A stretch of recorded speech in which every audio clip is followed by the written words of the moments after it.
The crystal glasses clinked as my sister Emma raised her fourth toast of the evening. To my incredible husband Blake, she gushed, who just closed another multi-million-dollar deal. I sat quietly at the far end of the table, nursing my single glass of wine. These monthly family dinners had become an exercise in humility or humiliation, depending on how you looked at it.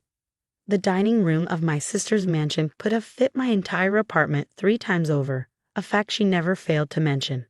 James, Blake's voice carried across the table, dripping with false concern. Still working at that tiny investment firm.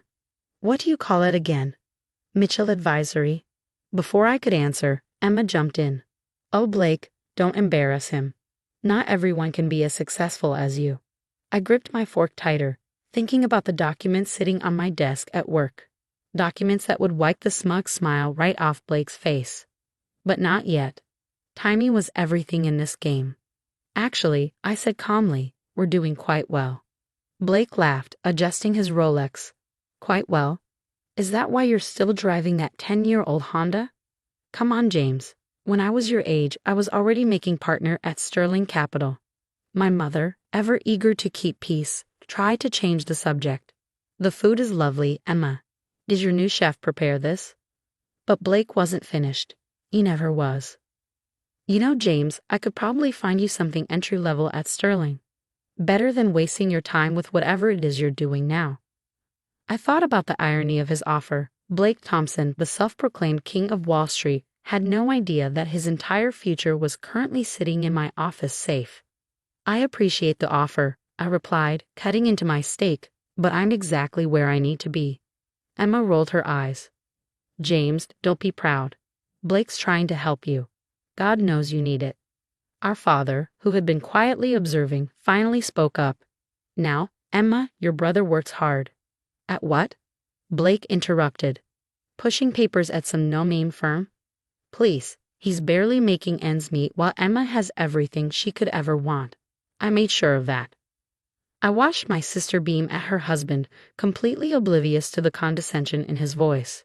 She'd always been like that, so eager for approval that she'd accept any form of attention, even if it came at someone else's expense. Tell me, Blake, I said, setting down my fork. How's the global tech merger coming along? His hand froze halfway to his wine glass. How do you know about that? I shrugged. News travels fast in finance. Heard there might be some complications. Nothing I can't handle, he snapped, but I caught the flicker of concern in his eyes. Sterling Capital has everything under control. Emma, oblivious to the sudden tension, laughed. Of course you do, honey. You're the best at what you do. Unlike some people who never reach their potential. The dig was meant to hurt, but I just smiled. If only they knew that Mitchell Advisory, my supposedly tiny firm, had been systematically acquiring controlling interests in key companies for the past 5 years. We operated through a complex network of shell corporations and subsidiaries, our true size hidden from public view. Blake had recovered his composure. Actually, James, since you brought it up, the global tech merger will be my biggest deal yet. Once it's complete, we're looking at a $900 million valuation, but that's probably more money than you'll see in your lifetime. My mother shifted uncomfortably.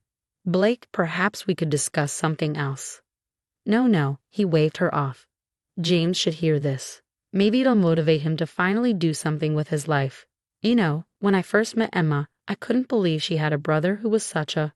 What's the word I'm looking for? Disappointment, Emma supplied helpfully. That's it. Blake snapped his fingers. A disappointment. I mean, same parents, same opportunities, but look at the difference. Emma married well, lives in luxury, while you... He gestured at my simple suit. Well, you're still a nobody. The table fell silent. My father started to protest, but I held up my hand. You're right, Blake. The difference is remarkable. I stood up, placing my napkin beside my plate. Thank you for dinner, Emma. I should head out, early meeting tomorrow. Running away. Blake smirked. Can't handle the truth. I paused at the door. Actually, I have some papers to review. Something about a merger.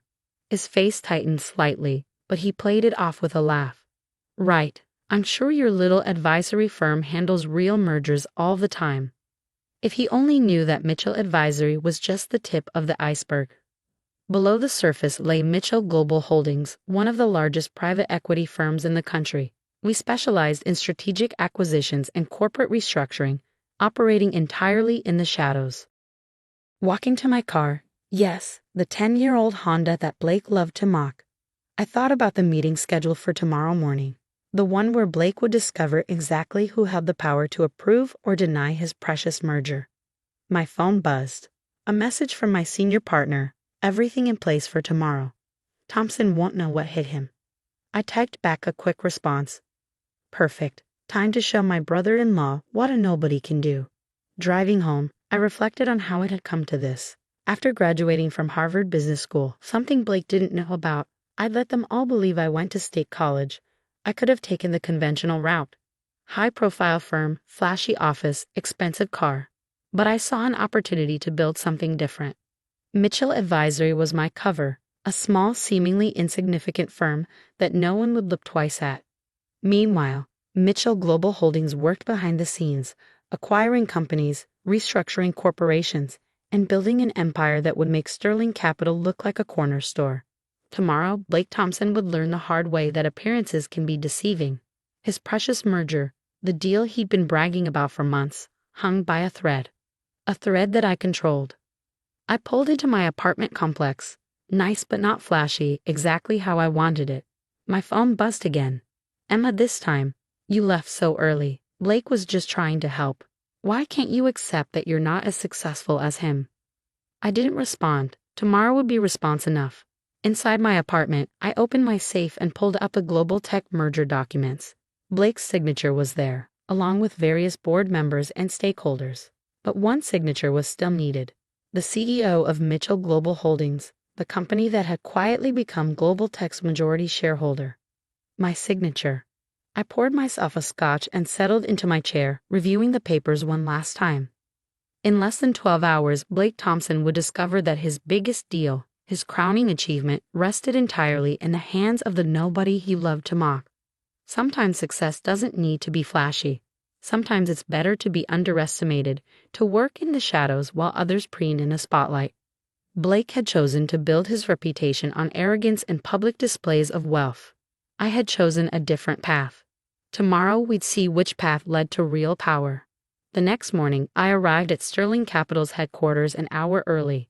Not through the main entrance where Blake would expect to see me begging for a job, but through the executive elevator, using the access code my team had secured months ago. The top-floor conference room offered a stunning view of the city skyline. I stood at the window, watching the morning traffic crawl below, thinking about how many times Blake had bragged about this view at family dinners. Everything is ready, Mr. Mitchell, my assistant Sarah whispered, entering silently. The board members are gathering in the lobby. Mr. Thompson just arrived. I nodded, straightening my bespoke suit, one that cost more than Blake's but was deliberately understated. And Emma just pulled up in her Mercedes. She's with him. Perfect.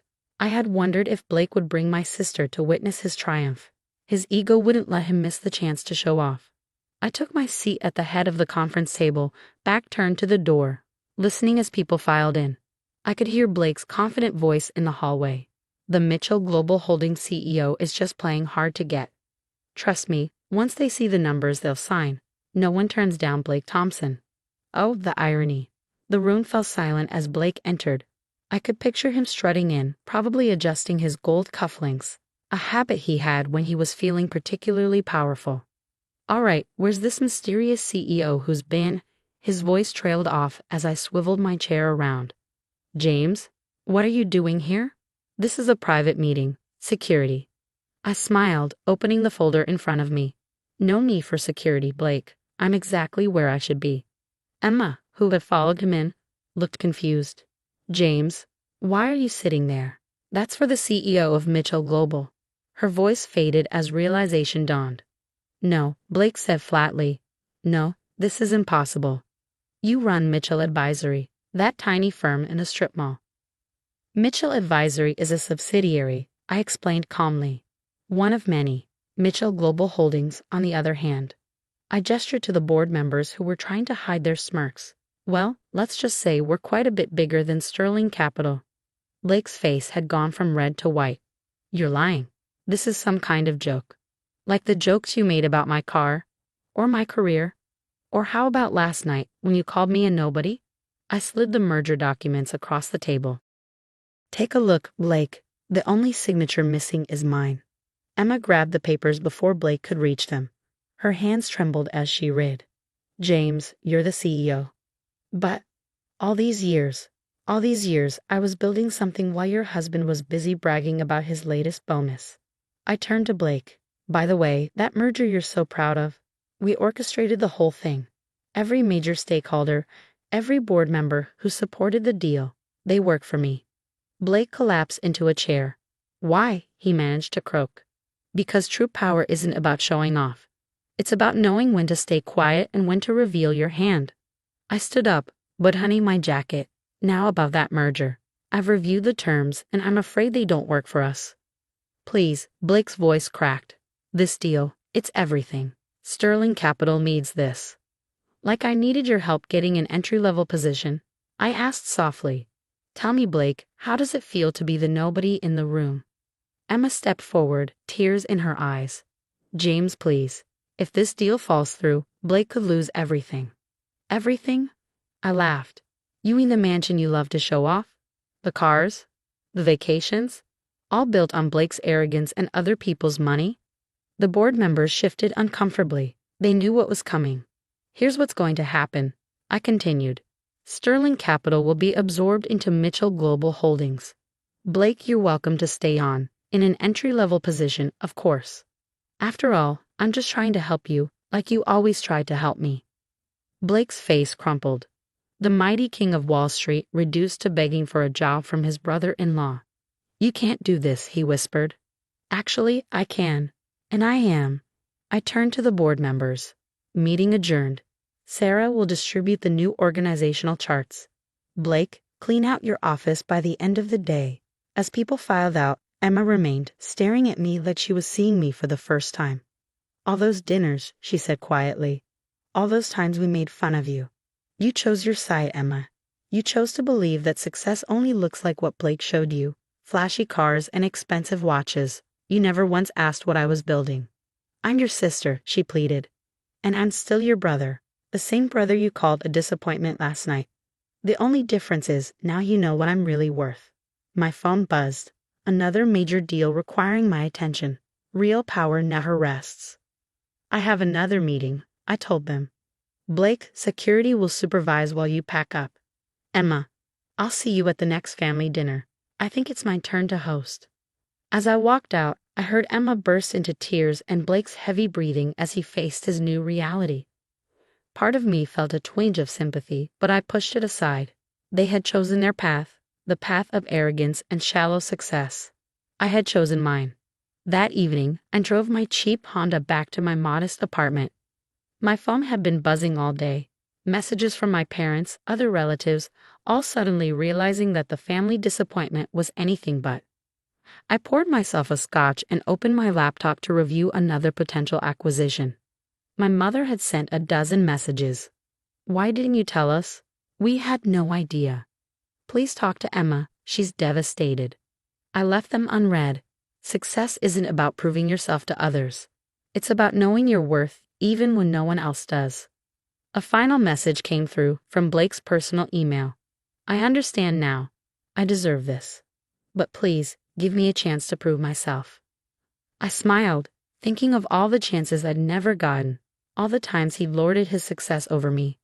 Then I typed a simple response. Report to HR on Monday, 9 a.m. sharp. Don't be late. Nobodies can afford to miss their first day of work. Sometimes the best revenge isn't about destroying someone. It's about showing them exactly who you've been all along, and watching their world reshape itself around that truth. Blake would learn what real success looks like. Emma would learn that true worth isn't measured in mansions and sports cars. And I would continue building my empire, one quiet deal at a time. After all, that's what nobodies do.